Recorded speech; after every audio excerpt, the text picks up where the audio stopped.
दोस्तों, क्या कभी आपके दिमाग में भी ये सवाल आया कि करेंसी नोट जिन्हें हम रोजमर्रा जिंदगी के अंदर लेन देन के लिए इस्तेमाल करते हैं, सिर्फ कागज के टुकड़े ही तो हैं? फिर इनकी इस कदर वैल्यू किस वजह से है? और हमारी गवर्नमेंट या स्टेट बैंक ऑफ पाकिस्तान जिसके पास पैसा छापने की मशीन है, वो क्यों अनलिमिटेड करेंसी नोट छापकर हर शख्स को एक ही वक्त में करोड़पति क्यों नहीं बना देते? जिससे क्या ही अच्छा हो कि हर शख्स के पास अनलिमिटेड पैसा आ जाए और पूरे मुल्क से गुर्बत बिल्कुल ही खत्म हो जाए। फिर क्या वजह है कि गवर्नमेंट चाह कर भी ऐसा नहीं कर सकती? इस सवाल का जवाब हम आज की इस वीडियो के अंदर जानेंगे, मगर पहले ये समझ लें कि करेंसी दरअसल होती क्या है। क्या ऐसी चीज है जो इस कागज के टुकड़े को इस कदर वैल्यू देती है? दोस्तों, इंसान इब्तिदा में लेन देन के लिए बार्टर सिस्टम यानी चीजों के बदले चीजें देकर तिजारत किया करता था। मिसाल के तौर पर अगर किसी शख्स के पास कुछ गंदुम है और वो एक फिक्स मिकदार के अंदर चावलों के बदले में अपनी गंदुम चावलों वाले शख्स को बेच रहा है, लेकिन ये तरीका इतना रिलायबल नहीं था। चीजों की वैल्यू तय करने के लिए इंसान ने गोल्ड यानी सोने को स्टैंडर्ड बनाया, जो कि एक कीमती धात है। इसने सोने के सिक्कों को इसकी वैल्यू के हिसाब से लेन देन के लिए इस्तेमाल किया। लेकिन फिर आया करेंसी नोटों का दौर और बैंकिंग सिस्टम का आगाज हुआ।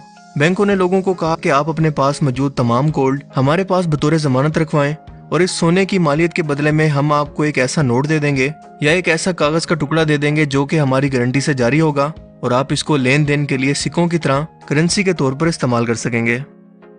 इसीलिए आज भी हमारे करेंसी नोटों पर यह लिखा होता है कि हुकूमत पाकिस्तान की जमानत से जारी हुआ, और हुकूमत पाकिस्तान इन नोटों की गारंटी स्टेट बैंक के थ्रू देती है, जो कि पाकिस्तान का सेंट्रल बैंक है, और पूरे पाकिस्तान के बैंक इसी की पॉलिसीज को फॉलो करते हैं।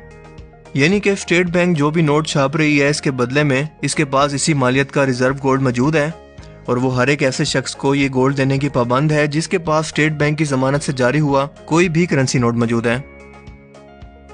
पाकिस्तान के अंदर सेंट्रल बैंक स्टेट बैंक है, जबकि पूरी दुनिया के ममालिक के अंदर उनका सेंट्रल बैंक किसी भी और नाम से हो सकता है, जो नोटों को इनकी वैल्यू के हिसाब से छापता है और गारंटी देता है, जिसकी वजह से इस नोट की वैल्यू बनती है। लेकिन आज के दौर के अंदर ये कॉन्सेप्ट आहिस्ता आहिस्ता खत्म हो चुका है। यानी कि अब जो भी गवर्नमेंट चाहे जितना चाहे अपनी जरूरत के मुताबिक करेंसी नोट तो छाप सकती है। यानी कि आज दुनिया की हर गवर्नमेंट आजाद है कि वो जितना भी चाहे पैसा बिना रिजर्व के यानी बिना गोल्ड के छाप सकती है और इस पैसे की गारंटी दे सकती है। तो फिर सवाल यह है कि गवर्नमेंट ऐसा क्यों नहीं करती? दोस्तों, इसकी बहुत सारी वजूहात हैं, जिन्हें समझने से पहले मैं आपको जिम्बाब्वे की मिसाल देता हूँ। साल 2002 के अंदर जिम्बाब्वे के सदर गैबी ने यह सोचा कि हमारे मुल्क पर कर्जा बहुत ज्यादा बढ़ चुका है, जिसे चुकाने के लिए हमारे पास पैसे भी नहीं है गवर्नमेंट चलाने के लिए, और लोगों पर खर्च करने के लिए हमारे पास पैसा बिल्कुल नहीं है। हाँ, लेकिन हमारे पास पैसा छापने वाली मशीन जरूर है, तो क्यों ना हम जितना चाहे जब चाहे पैसा छाप कर हर शख्स को अमीर बना दें, अपना कर्जा भी उतार दें और हमारे पूरे मुल्क से गुर्बत को खत्म कर दें। लिहाजा ऐसा ही किया गया और अनलिमिटेड नोट छापने शुरू किए गए। 2008 तक इस मुल्क ने इतने नोट छाप दिए कि हर शख्स अरबपति बन गया। हर एक शख्स के पास पैसा था, लिहाजा इतना पैसा होने के बाद कोई भी शख्स काम नहीं करना चाहता था, जो कि ऑब्वियस सी बात है कि अगर आज घर बैठे हर शख्स के पास अरबों रुपए आ जाए तो कौन शख्स भला फैक्ट्री में जाकर सारा दिन थकाने वाली जॉब, सरकारी नौकरी या बिजनेस करने का सोचेगा। सो इससे हुआ ये कि मुल्क के अंदर प्रोडक्शन कम होने लगी। जो चीजें पहले से मुल्क के अंदर मौजूद थी, इनके रेट हर 24 घंटे के बाद डबल होने लगे, क्योंकि चीजें कम थी और खरीदार ज्यादा थे और हर शख्स के पास इस चीज को खरीदने के लिए पैसा था। यानी कि चीजों की डिमांड ज्यादा थी और सप्लाई कम, जिससे कीमतें मुसलसल बढ़ने लगी। ये कीमतें इस कदर बढ़ गई कि गवर्नमेंट को 10 लाख और इवन के 100 ट्रिलियन तक के नोट को छापना पड़ा। एक ब्रेड लेने के लिए लोग गाड़ी भरकर पैसा लेकर जाते और 10 लाख और कई मिलियन के अंदर एक ब्रेड खाने के लिए इस मुल्क में फरोख्त होने लगी। जिम्बाब्वे की करेंसी की वैल्यू बिल्कुल गिर गई और आमतौर पर महंगाई की शरह या इन्फ्लेशन जो कि 3% के करीब रहनी चाहिए, जिम्बाब्वे के अंदर इसकी वैल्यू 6.56 ट्रिलियन गुना तक बढ़ गई। आपको बताता चलूं कि इस डिजिट में 22 नंबर आते हैं। जिसके बाद गवर्नमेंट ने आखिरकार ये ऐलान किया कि वो अपने पास मौजूद तमाम नोटों को आग लगा दें, क्योंकि अब इन नोटों की कोई वैल्यू नहीं है।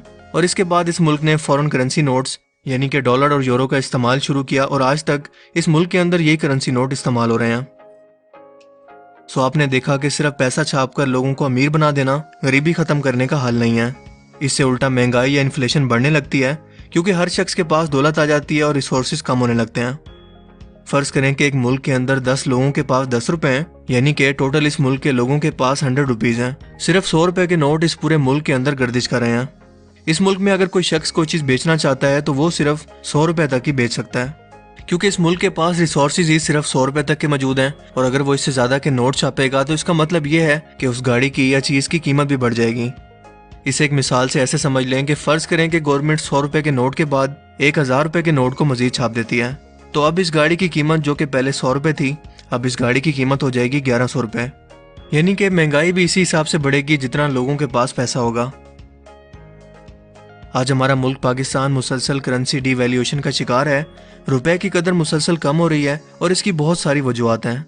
सबसे बड़ी वजह है करप्शन, यानी मुल्क का पैसा लूट कर बाहर ले जाना, गैर जरूरी प्रोजेक्ट्स पर कर्जा लेकर पैसा लगाना और फिर इन कर्जों के साथ साथ इसका सूद भी अदा करना, जिससे होता यह है कि पाकिस्तानी पैसा मुल्क से बाहर जाता है। सो गवर्नमेंट को अपने अखराजात पूरे करने के लिए मजीद नोट छापने पड़ते हैं और इसी से हमारी करेंसी की वैल्यू कम होती है।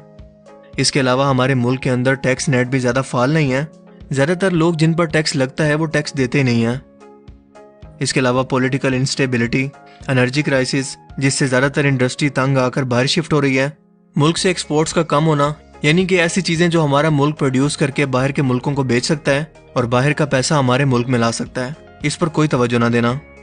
इसके अलावा पूरी दुनिया की तरफ से लगाई गई कोई ऐसी पाबंदी जिसकी वजह से बाहर मुल्क की कंपनियां किसी भी मुल्क के अंदर अपना पैसा इन्वेस्ट ना करें, इसकी वजह से भी उस मुल्क की नोट की वैल्यू कम होती है। और यही सेम हाल हमारे मुल्क पाकिस्तान के साथ भी है, और गवर्नमेंट अपने कर्जे उतारने के लिए और अपने अखराजात पूरे करने के लिए मुसलसल करेंसी नोट छाप रही है, जिससे रुपए की कदर मुसलसल कम हो रही है। दोस्तों, इसके अलावा सोचने की बात यह है कि हम लोग क्यों दिन रात मेहनत करते हैं, सिर्फ इसलिए ताकि पैसा कमा सकें, उससे चीजें खरीद सकें। सो अगर हर शख्स के पास बैठे बैठे पैसा आ जाएगा तो फिर काम कौन करेगा?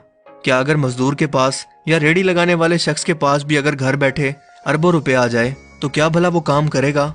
यकीनन बिल्कुल नहीं करेगा, जिससे चीजों की डिमांड ज्यादा होगी और सप्लाई कम होगी और इसी वजह से महंगाई बढ़ेगी।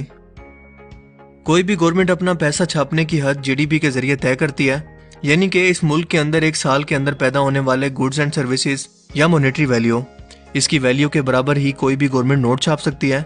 यानी कि आसान अल्फाज में इतना पैसा छाप सकती है जितना एक साल के अंदर इस मुल्क के अंदर गुड्स एंड सर्विसेज पैदा होती हैं। अगर वो इससे ज्यादा छापेगी तो इन्फ्लेशन या महंगाई बढ़ेगी। फर्ज करें कि एक मुल्क है जिसके अंदर एक ही गाड़ी मौजूद है, लेकिन इसके खरीदार बहुत ज्यादा हैं। हर खरीदार के पास इसे खरीदने के लिए पैसा है। सो अब इस गाड़ी को बेचने वाला अपनी इस गाड़ी को मैक्सिमम रेट पर नीलामी में बेचेगा, यानी कि महंगे से महंगा। पाकिस्तान में इस वक्त जेरे गर्दिश नोटों की मालियत 50 खरब, 10 अरब और 74 करोड़ के करीब है, जो कि तारीख की बुलंद तरीन सतह है। इसकी आमदनी कम और खर्चे ज्यादा हैं, इसलिए यह मजीद नोट छापने की बजाय IMF से शराइत पर और मुल्की असासों को गिरवी रखकर कर्जे ले रही है। यानी कि आसान अल्फाज के अंदर इन्फ्लेशन या महंगाई ही इसकी सबसे बड़ी वजह है कि गवर्नमेंट अपनी मर्जी से जितना भी चाहे नोटों को नहीं छाप सकती, वरना इसका हाल भी जिम्बाब्वे जैसा होगा। मुझे उम्मीद है कि आज की इस वीडियो से आपको बहुत कुछ नया जानने को मिला होगा और ये वीडियो आपको पसंद आया होगा। अगर ये वीडियो आपको अच्छा लगा तो इसे लाइक कीजिए और दोस्तों के साथ भी जरूर शेयर करें। अब मैं मिलूंगा आपसे एक नई इंटरेस्टिंग वीडियो में, तब तक के लिए अपना बहुत सा ख्याल रखिएगा। Thanks for watching this video. Allah Hafiz.